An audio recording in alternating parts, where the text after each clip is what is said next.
రంగాపూర్ అనే ఒక ఊరుండేది. అక్కడ బీకారాం తన భార్య కుసుమ్ 2 పిల్లలతో కలిసి ఉండేవాడు. తాన్య 8 ఏళ్ల పిల్ల. వాళ్ళు స్కూల్లో చదువుతున్నారు. చెప్పాలంటే బీకారాం ఊళ్ళో ఒక సేటు దగ్గర వాచ్మెన్ గా పనిచేసేవాడు. ఏ బీకారాం, నిన్న పెద్దన్న ఇంటికొచ్చినప్పుడు నువ్వు పండుకున్నావని వాడు నాకు చెప్పాడు. ఎందుకేనా నువ్వు జీతం తీసుకునేది? లేదయ్యా, నేను నిన్న తెల్లవారి వచ్చింది 7 గంటలకి. 4 గంటలకి పడుకోవడం వాళ్ళెలా చూశారో నాకు అర్థం కావడం లేదు. నాకు విశ్రాంతి కావాలి కదా, లేకపోతే నేను కాపలా ఎలా కాస్తాను? బీకారాం సేట్ మాట్లాడేప్పుడు సేట్ వాళ్ళ కొడుకు అందరూ అతన్ని పెద్దన్న అని పిలిచేవారు. అతను అక్కడికొచ్చి ఇలా చెప్తున్నాడు. నీకింత ధైర్యమా? మా నాన్న దగ్గరే ఇంత గట్టిగా మాట్లాడతావా? నిన్ను! పెద్దన్న ఆయనతో చెప్పి బీకారంని దారుణంగా కొట్టి తోసేశాడు. అందువల్ల బీకారం తలకి గాయమైంది. అయ్యా, నేనెన్నో ఏళ్ల నుంచి మీ దగ్గర పనిచేస్తున్నాను. ఇంతవరకు నేనే దొంగతనం ఇక్కడ చేయలేదు. అయితే మీరు నా దగ్గర ఇంత క్రూరంగా నడుచుకుంటున్నారు. నా తల, అమ్మా! ఇంత చెప్పి బీకారం స్పృహ తప్పి పడిపోతాడు. బీకారం వాళ్ళ కుటుంబ సభ్యులు తనని దగ్గరున్న ఆస్పత్రిలో చేర్పించారు. తనకి స్పృహ వచ్చినప్పుడు తన కుటుంబ సభ్యులందరూ అక్కడున్నారు. మీరేం భయపడద్దు, నేను మీతో ఉన్నాను. మనిద్దరం కలిసి దీనికి ఒక పరిష్కారాన్ని వెతుకుదాం. మిమ్మల్ని కొట్టి వాళ్ళు చాలా పెద్ద తప్పు చేశారు. అయ్యో వదిలే భాగ్యవాన్, వాళ్ళు పెద్ద మనుషులు. వాళ్ళు మా పరివారాన్ని పాలించారు. అది కూడా చాలా ఏళ్ల నుంచి. వాళ్లపై విరుద్ధంగా పోవడం చాలా తప్పు. జీతం ఇస్తున్నారు కానీ కనికరం లేదు. మీరు రేయి పగలు అక్కడ పనిచేస్తున్నారు, అందుకే కదా వాళ్ళు జీతం ఇస్తున్నారు.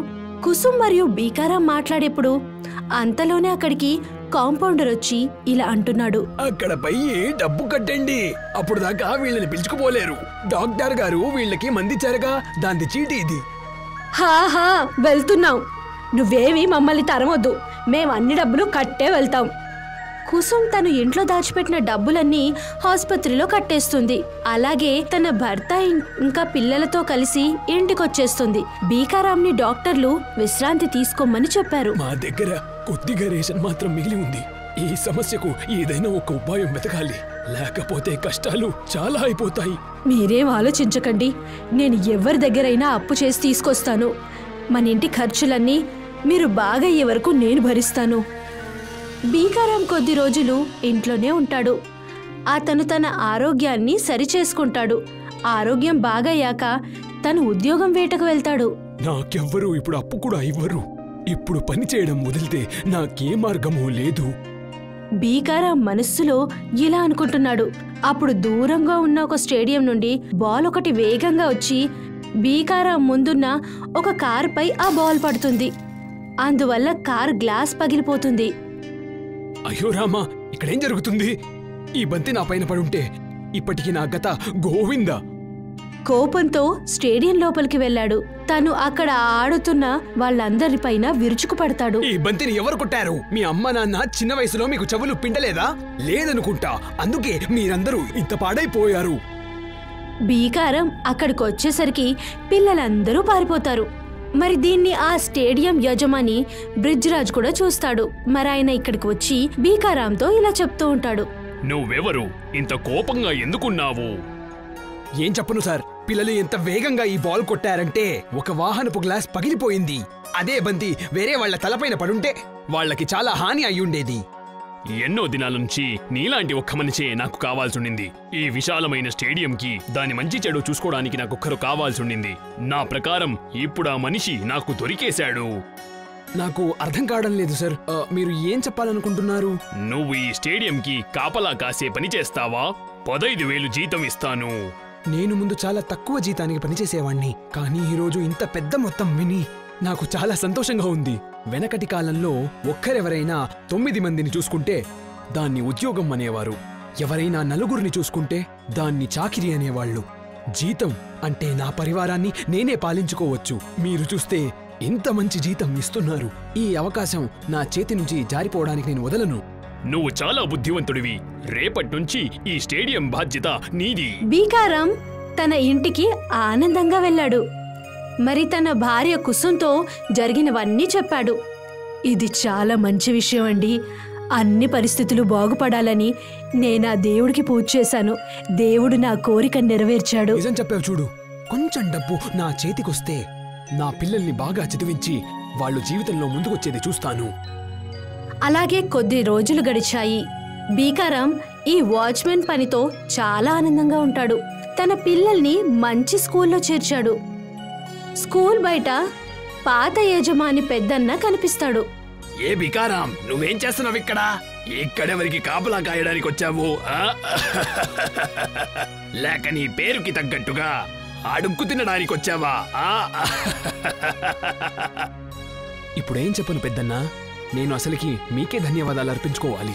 మీరు నన్ను పనిలో నుంచి తీయకపోయుంటే ఈ రోజు నేను నా పిల్లలని ఇంత పెద్ద విద్యాలయంలో చదివించేవాణ్ణి కాను. బీకారాం ఆయనతో చెప్పి తన పిల్లోడి బిల్లుతో అక్కడి నుండి వెళ్ళిపోతాడు. అయితే పెద్దన్నకి ఈ విషయం నచ్చలేదు. బికారాం చాలా మాట్లాడేశాడు. దీనికి ప్రతీకారం తప్పకుండా తీసుకుంటా. పిల్లలు చదివేది కాదు, 2 పూట్ల భోజనానికి అమ్మా అయ్యా అనాలి.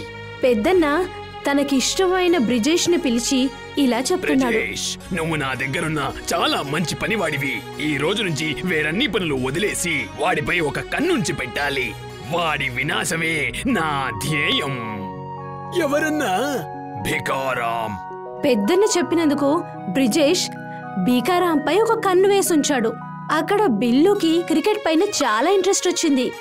కొన్ని రోజుల నుంచి గమనిస్తూ ఉన్నాను. నీ వయసుకి తగ్గట్టుగా చాలా కష్టం పడుతున్నావు. బాగా చదువుతావు, విద్యాలయంలో బాగా సమయం గడుపుతావు. ఇవన్నీ అయిన తర్వాత సాయంత్రం గ్రౌండ్కి వచ్చి క్రికెట్ కూడా ప్రాక్టీస్ చేస్తావు. నాకు క్రికెట్ ఆడాలంటే చాలా ఇష్టం నాన్న. నేను పెద్దవాడిని అయినప్పుడు మంచి పెద్ద క్రికెటర్ అవుతాను నాన్న. అంటే నేను నీకు చాలా మంచి బ్యాట్ ఒకటి కొని పెడతాను. ఈ రోజుల్లో మన దేశపు యువ క్రికెట్ ఆటలో మన దేశానికి పేరు తెస్తున్నారు. ఈ నీ ఇష్టానికి నేను మంచిది అథవా చెడు అని చెప్పను, కానీ నువ్వు ముందుకు రావడానికి నేను బాగా ప్రోత్సహిస్తాను. తన నాన్న చెప్పినందువల్లన బిల్లు చాలా సంతోషిస్తాడు. అయితే బీకారాంకి తెలీదు బ్రిజేష్ వీళ్ళిద్దరూ మాట్లాడేది వింటున్నారు అని. బ్రిజేష్ వచ్చి పెద్దన్నకు అన్నీ చెప్తాడు. బికారాముడు ఒక స్టేడియంలో పనిచేస్తున్నాడు. ఆ స్టేడియం మాలీకుడు బికారాముడికి బాగా జీతం ఇస్తున్నాడు. ఎంత అనుకూలమంటే వాడి కొడుకు ఉట్టి చదువులో కాదు, క్రికెట్ లోనూ బాగా ముందుకొస్తున్నాడు. క్రికెట్ లో బాగా పేరు చేసి పెద్ద ప్రతిష్ఠ తెచ్చుకునే రోజు ఆ బిల్లుకి త్వరలోనే వస్తుంది అనుకుంటున్నా. బ్రిజేష్, నీకు ఒక కన్ను పెట్టమని మాత్రమే చెప్పాను. వాళ్ళిద్దరి భవిష్యాలు నా దగ్గరొచ్చి చెప్పడానికి కాదు. నువ్వు చూస్తే వాళ్ళిద్దరి భవిష్యము నా ముందుకొచ్చి చెప్పేశావు. నా కళ్ళ నుంచి నేనేమి చూశానో మీ దగ్గర వచ్చి అది మాత్రమే చెప్తున్నాను దొరా. నీ కళ్ళ నుంచి ఏమి చూసావో నాకు అదే వచ్చి చెప్పాలి. ముందు ముందు బికారాముడి పరివారాన్ని నేనొక్కడే నాశనం చేస్తా. చూసుకుందాం వాడి కొడుకు క్రికెట్ ప్లేయర్ ఎలా అవుతాడని. వాడు రోజు సాయంత్రం బీకారాం పైన ఒక కన్నేసి ఉంచాలని అక్కడికొచ్చేవాడు. పెద్దన్న ఒక మంచి అవకాశాన్ని వెతుకుతున్నాడు. ఒకరోజు బిల్లు క్రికెట్ ఆడే సమయంలో ఒక సిక్సర్ కొట్టాడు. అప్పుడు ఆ బాల్ పోయి పెద్దన్న కార్కి తగిలింది. నాయనా బిల్లు, నువ్వెలాంటి పని చేసుకున్నావు? నీకెన్నిసార్లు చెప్పాను ఇలాంటి షాట్లు కొట్టకూడదని. ఇప్పుడు చూడు, నువ్వు ఒక కార్ గ్లాస్ ని పగలగొట్టావు. అప్పుడు పెద్దన్న కోపంతో అక్కడికొచ్చి చెప్తాడు. నిన్నిక్కడ ఉంచుండేది ఈ గ్రౌండ్ కాపలా కాసేకి. ఈ స్టేడియం ని నీ సొంతానికి ఉపయోగించుకోవడానికి కాదు. స్టేడియం యజమాని బ్రిజ్రాజ్ కూడా అక్కడికొస్తాడు. ఏమైంది బికారాం? ఏమైందని నేను మీకు చెప్తాను.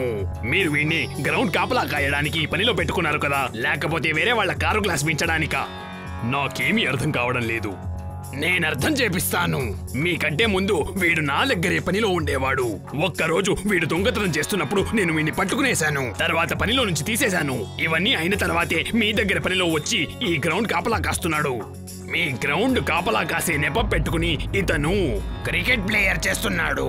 ఎన్ని కారు గ్లాసులు వీళ్ళిద్దరూ పగలగొట్టారో వీళ్ళిద్దరికే తెలవాలి. ఇది చూసి నేను ఈరోజు చాలా మంచిది చేశాను. పెద్దన్న చెప్పినందుకు బ్రిజ్రాజ్ బీకారాంపై కోప్పడతాడు.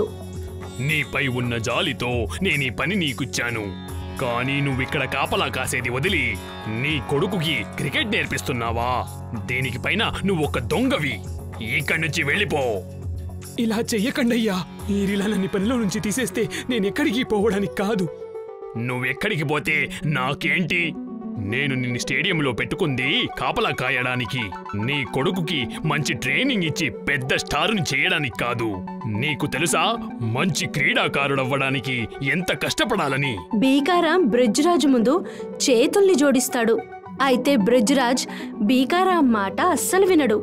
చాలా టయర్డ్ అయి బీకారాం తన బిడ్డ బిల్లుతో ఇంటికి వెళ్తాడు. మీరేం ఆలోచించకండి, ఆ దేవుడిపై నమ్మకం ఉంచండి. దీంట్లో మనకు కూడా ఏదో మంచి జరుగుతుందండి.